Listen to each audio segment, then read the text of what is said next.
到，然后进入社群，进入播放清单。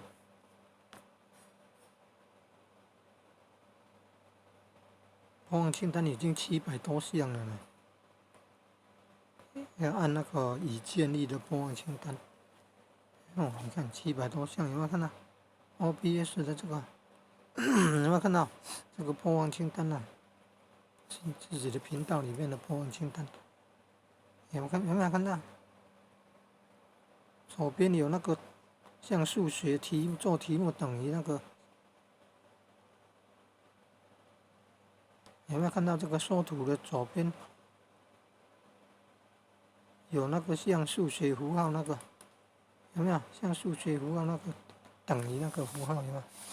按住那个地方，按住地方来调，可以上下调整顺序。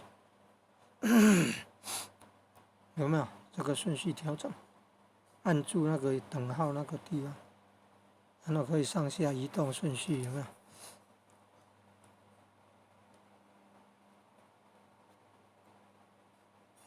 有没有看到顺序调整？哦，还有一个排序的。原来刚刚可能只要按排序就好了嘛。看看排序有什么排序？哦，新增日期的，要最新的在上面，还是要最旧的在上面？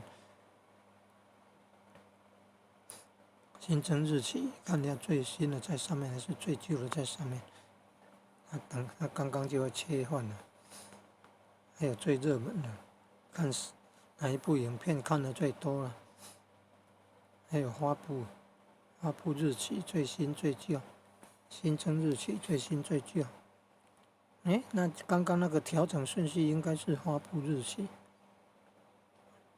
因为这第一次做，所以又是新增日期，又是发布日期，最好是发布日期。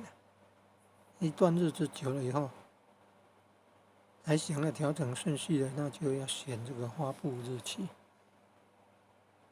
如果不想调整那个顺序，只要想找到最新增加的，就找这个新增日期。